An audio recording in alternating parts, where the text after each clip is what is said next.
Notre enquête maintenant sur le sujet du moment qui divise les Français. Comment échapper aux pesticides lorsqu'ils sont répandus à proximité de son habitation, de sa maison?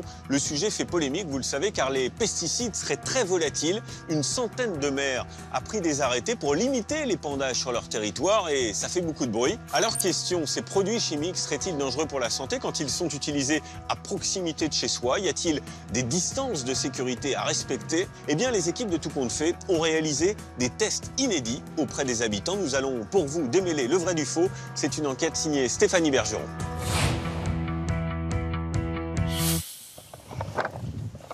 Il y a 5 ans, Karine a réalisé son rêve.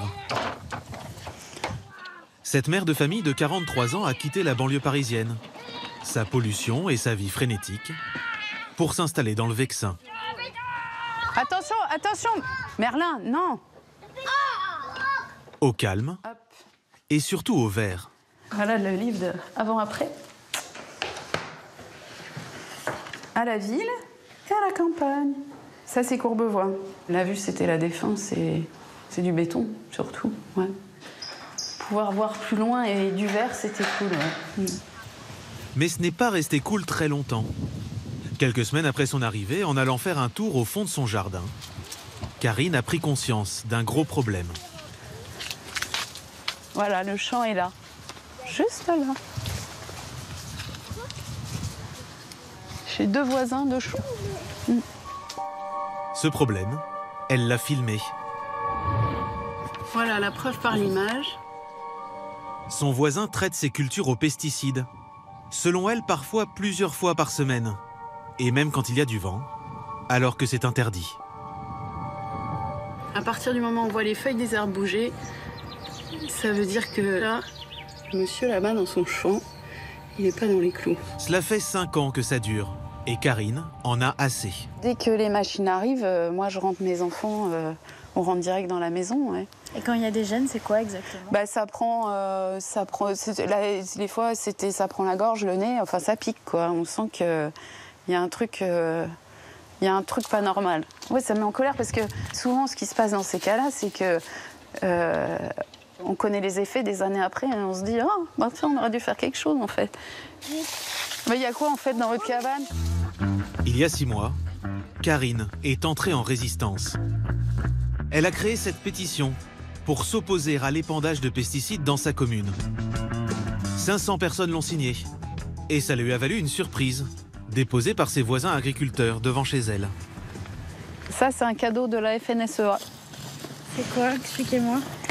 C'est du, je sais pas, c'est du fumier, je pense.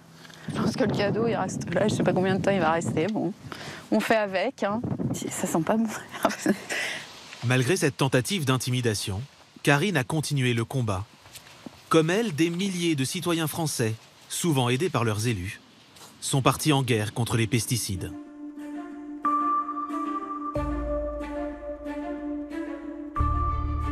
Un tracteur qui épand des substances chimiques, une image devenue commune, symbole de progrès il y a 50 ans, mais une image qui aujourd'hui fait peur. Alors que de plus en plus d'articles et d'études alertent sur les possibles dangers des pesticides sur la santé et l'environnement, les riverains des champs cultivés s'inquiètent. C'est une vision d'horreur parce qu'on sent bien que c'est des produits toxiques, dangereux. Certains ont décidé d'agir.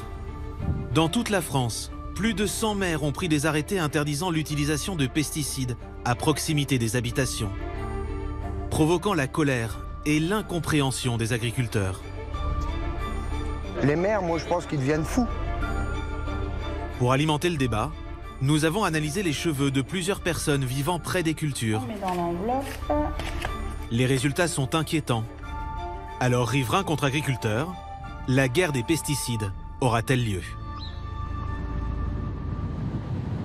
À Us, le village de Karine, les riverains se sont décidés à agir après un événement qui a choqué les habitants. C'était en mai dernier à l'école maternelle, elle aussi entourée par des champs cultivés. Ce jour-là, comme tous les jours, les enfants jouent dans la cour de récréation. Quand Joëlle, la directrice de l'école, sent que quelque chose ne va pas. D'un seul coup, j'ai senti quelque chose qui m'irritait la gorge et les enfants se sont mis à tousser. On a rentré les enfants dans l'école très vite, on les a mis en confinement en fait. Un agriculteur est en fait en train d'épandre, et cette fois les enfants sont exposés. C'est d'autant plus étonnant que depuis 2014, une loi interdit l'utilisation de pesticides à proximité directe des écoles, hôpitaux ou EHPAD, s'ils ne sont pas protégés par des haies végétales. Face au ras-le-bol de ses concitoyens, la maire du village prend un arrêté interdisant l'utilisation de pesticides près des habitations. Plutôt que de passer par une décision administrative, Karine aimerait convaincre son voisin agriculteur d'évoluer.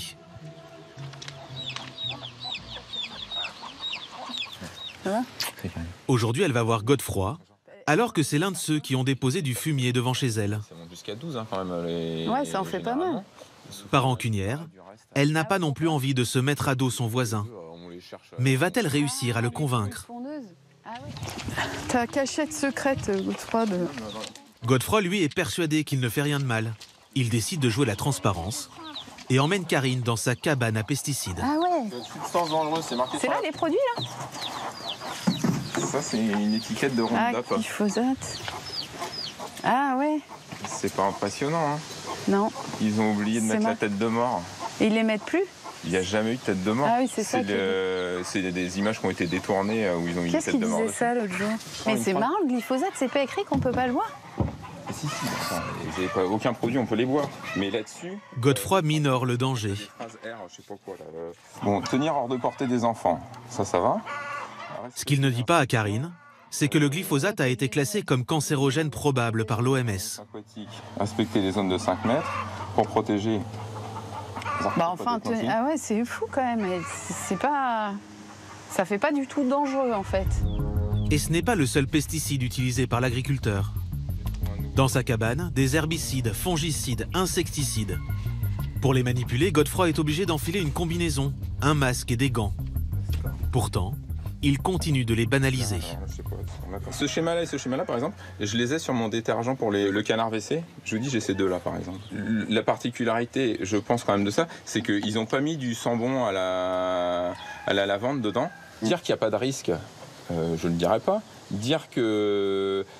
Alors par contre, dire qu'il n'y a pas de risque pour le riverain, si l'agriculteur travaille convenablement, ça, moi, je peux le dire. Godefroy ne compte pas changer sa manière de faire et n'imagine pas respecter une distance de 150 mètres, comme l'arrêté le prévoit. À ses yeux, elle lui ferait perdre une partie de sa récolte. Du poteau à la maison blanche qui est là-bas, il y a 150 mètres. Ouais, compris. Donc t'imagines... Là, t'arrives jusque-là au maïs. On arrive quasiment au milieu du maïs quand même, de cette maison-là, pour le coup, t'arrives assez... Et tu peux faire du maïs non traité, qui élargira la bande qui est là. Ouais, mais eux, ils se plaignent pas. Ils se plaignent pas, tu sais pas qui a signé la pétition. C'est vrai. Godefroy cultive 150 hectares de céréales. S'il respectait l'arrêté, il perdrait plusieurs milliers d'euros par an. Moi, chez moi, je pense que c'est 3 000 euros. Ouais, mais... Alors, ouais. C'est 3 000 euros si tu produis plus rien, ce qui n'est pas le cas. Mais alors, comment du coup, je produis rien si je mets pas de produit? En bio, ils produisent... tu mets d'autres trucs, quoi. Donc, on est toujours... Donc, si je veux produire en bio, ça veut dire qu'il faut que j'investisse dans des outils qui me permettent de répondre, par exemple, à la problématique du désherbage en bio. Malgré sa bonne volonté, Karine se heurte à un mur. Il y a l'impact financier, mais il y a aussi l'impact, comment on pourrait dire, c'est quand même un message fort de « vous nous empoisonnez ». Et ça, c'est... Moi, je me suis plus pris ça, honnêtement. En toute transparence, si les 3 000 euros, finalement, je dis pas que je suis prêt à m'en passer, mais ça m'a moins touché. Le fait de me projeter, de me dire je vais perdre 3 000 euros l'année prochaine, c'est loin, quoi. Par contre, le fait d'avoir des gens qui remettent en cause mes pratiques et ce que j'essaye plutôt de bien faire... Mais après, le problème, c'est pas vous, c'est les produits qui y sont mis, et c'est pas vous. Et c'est les boîtes qui vous vendent des produits qui sont des produits merdiques. Un dialogue impossible. Et des scènes qui se répètent partout en France depuis 6 mois. Depuis qu'un homme a lancé les hostilités. Il y avait un jardin qu'on appelait la terre. Le fer de lance de la lutte anti-pesticides en France, c'est lui, Daniel Kueff. Maire de Langouette, un petit village d'Ille-et-Vilaine, il est à l'origine des arrêtés pris par les élus. En 20 ans, cet ancien directeur d'ONG a transformé sa commune de 602 habitants en paradis écolo. Bonjour. La cantine est 100% bio. C'est quoi le menu aujourd'hui alors? C'est une lasagne de poisson au curcuma. C'est bon? T'aimes bien? Les restes servent à nourrir les poules de la commune. Elles sont 3, dont 2 punks. Même les poules mangent bio, donc ça fait des œufs bio. Daniel est aussi le premier maire de Bretagne à avoir fait installer des panneaux solaires. Mais son projet le plus ambitieux, c'est ce hameau écologique. Ce sont des maisons en bois. Elles sont isolées de façon avec des matériaux sains. Elles sont orientées sud, ce qui fait que l'hiver, elles profitent des rayons du soleil pour chauffer la maison. Aujourd'hui, une maison comme celle-là a besoin environ de 160 € d'énergie par an. Langouette attire ceux qui rêvent d'une vie plus verte, ceux qui font tout pour se protéger de la pollution. Pourtant, même eux ne sont pas à l'abri des pesticides. Sandrine et Linda, elles aussi, ont eu le coup de cœur pour ce village. Salut chouchou, ça va? Ça va mon cœur? Ouais. C'était il y a 7 ans. Le couple a quitté Rennes pour emménager ici et fonder une famille. Ça va Loulou, ça s'est bien passé l'après-midi? Alban, il va trouver une araignée. Ah, Alban a trouvé une araignée. Où ça? Pour Gaïane, leur fille de 5 ans, elles ont créé un univers le plus sain possible. Vous l'avez observé? Leur maison en bois respecte l'environnement. J'ai fait un crumble en plus. Toute la famille mange bio et local. Elles n'ont pas mis les pieds dans un supermarché depuis 1 an. Donc ces produits-là, on achète ça à la ferme. Légumes et qui fait de l'épicerie, des œufs, le poulet, le fromage. Jusqu'au bouillon de légumes qui vient de la ferme, qui est bio. Voilà. Il y a 1 an, les 2 femmes rejoignent une association anti-pesticides. Je te mets ça? Et par curiosité, elles réalisent des tests urinaires pour voir si elles ont du glyphosate dans l'organisme. Elles ne vont pas être déçues. Ça, c'est le taux de Linda et ça, c'est mon taux. Alors, la seule norme qu'on a à notre connaissance, c'est 0,10 nanogrammes par millilitre, ce qui correspond en fait à la norme autorisée dans l'eau potable. Et du coup, moi, mon taux, il est de 0,92. C'est 9 fois plus que la norme autorisée dans l'eau potable. Et ce n'était rien comparé au taux de leur fille, Gaïane. Sandrine, elle m'envoie un message, elle me dit je viens de recevoir les taux et c'est le taux de Gaïane qui est le plus élevé. Et quand on m'a dit que c'était 30 fois plus, même plus de 30 fois plus, presque 32 fois plus la norme autorisée, là ça fait mal, ouais. Là par contre ça fait mal et là ça choque.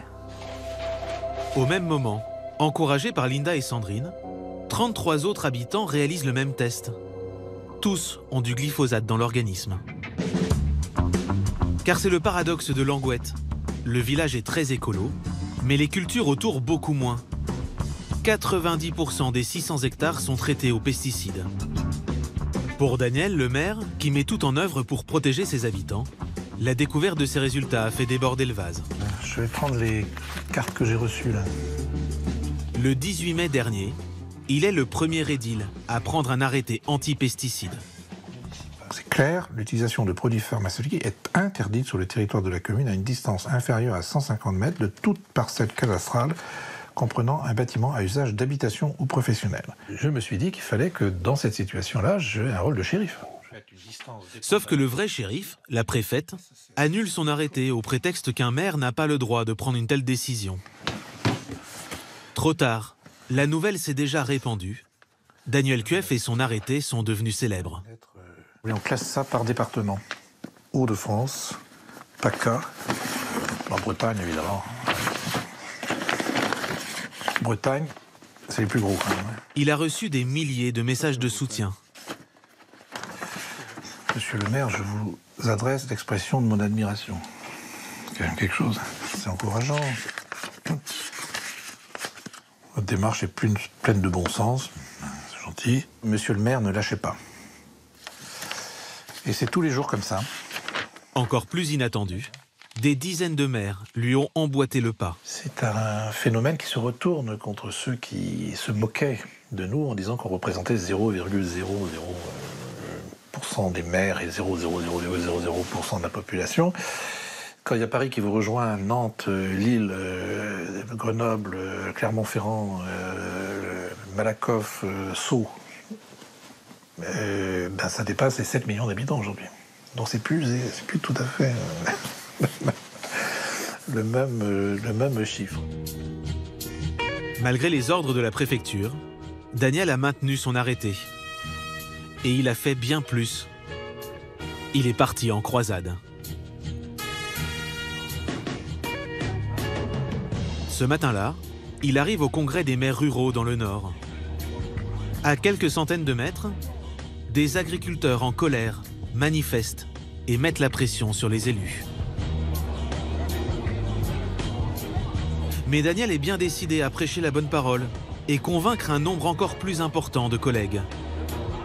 Il va pourtant se rendre compte que prendre de front la grande majorité des agriculteurs ne rend pas vraiment populaire dans cette organisation d'élus campagnards. Là, vous m'appelez, je suis au congrès des maires ruraux de France. Je ne suis pas sûr que l'ambiance soit tout à fait à l'adhésion à mon arrêté. Je ne suis pas sûr du tout. Enfin, je ne suis pas congratulé pour l'instant. Il y a un malaise, on va dire, c'est-à-dire que c'est très difficile pour un maire de désobéir à une préfète ou un préfet. C'est quelque chose qui... Il considère qu'à partir du moment où la préfète m'a dit d'arrêter, j'aurais dû obéir à madame la préfète. Je me sens un peu seul, mais bon, peut-être que ce soir j'aurai 3 ou 4 copains en plus. On verra bien. Un peu plus tard, la situation ne s'est pas arrangée. Il n'y a pas grand nombre. Non, il n'y a pas grand nombre. Les gens sont partis se baigner. Faire une petite pause. Alors que Daniel doit participer à un débat dans cette salle, une trentaine de maires seulement est venue l'écouter. Donner la bonne parole. On parle pas des pesticides. Ici, le combat de Daniel n'est pas forcément soutenu. Pour les habitants, c'est d'être plus rassuré, c'est d'être plus joyeux aussi, parce que les pesticides sont éloignés de 150 mètres. Pour ces maires ruraux, être contre les pesticides, c'est prendre le risque de perdre des électeurs. 150 mètres, c'est beaucoup. Peut-être l'avez-vous fait exprès pour susciter des réactions. Peut-être n'avez-vous pas cru vous-même en la faisabilité de ce que vous proposiez. Bien, merci. On va prendre peut-être une ou deux autres interventions. En vous précisant d'emblée, on va mettre de côté, s'il y avait d'autres interventions sur le sujet des arrêtés anti-pesticides. Le débat, explosif, est en tout cas vite interrompu. Qu'on soit pour ou contre, les arrêtés pris par les maires ont au moins soulevé une question, pour le moment sans réponse scientifique. Le fait de vivre à proximité d'un champ traité aux produits chimiques augmente-t-il le risque d'en avoir dans le corps? Pour apporter notre pierre au débat, bonjour Stéphanie. Nous avons réalisé notre propre test, à Us, avec l'aide de Karine, Magali et Estelle. Il y a un mois, nous leur avons demandé de se prélever une mèche de cheveux, que nous avons ensuite fait analyser par un laboratoire. Et ça y est. Nous ne les avons pas choisis par hasard. Karine habite à 6 mètres des champs traités aux pesticides. Magali à 51 mètres. Estelle à 220 mètres. Ce soir, elles découvrent leurs résultats. Voyons voir qui est la plus polluée. De nous trois. T'en as Ah bah moi j'ai plein de fongicides. Ouais. C'est où que tu vois F. Ah oui, d'accord. I, c'est quoi? Insecticide. Moi j'ai insecte. Ah mais vous êtes inférieur, vous êtes au-dessus des limites ou pas vous? Non. LQ. Non. Moi non. Ouais, il n'y a que moi qui le suis. Même si notre test n'est pas réalisé à une échelle assez grande pour avoir une valeur scientifique, une tendance se dégage. J'en ai 2. Le détecter. Moi j'en ai 4. T'en as combien toi? 3. 3? ça montre bien que par rapport à la distance, de toute façon, on n'a pas la même chose déjà. Estelle, qui habite à 220 mètres des champs, a 2 pesticides dans l'organisme. Magali, à 51 mètres, en a 3. Et Karine, qui vit à 6 mètres, en a 4. Plus on s'éloigne, moins on est exposé. Ici, en tout cas, cela se vérifie. Le gouvernement, qui a lancé une consultation publique sur l'épandage des pesticides, a annoncé vouloir mettre en place une distance de sécurité en janvier prochain.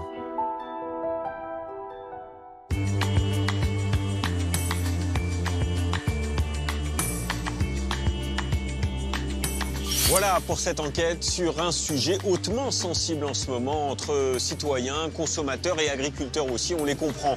Merci de votre fidélité, à très vite sur France 2 bien sûr et d'ici là, restez curieux. Ciao.